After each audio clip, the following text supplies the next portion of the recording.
Guys দেখতে পাচ্ছ রান্না করছি আমি, বাড়িতে নাই লোক এখন বর্তমান। এখন কি করবো, না লোক থাকলে আমাকে তো রান্না করে খাওয়াতে হবে বাচ্চাদেরকে।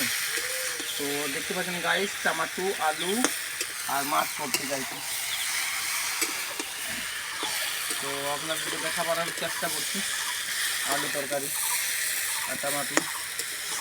কী দেখুন যে হবে জানি না, যাতে আরও কিছু দিলে ভালো লাগতো মনে হয়।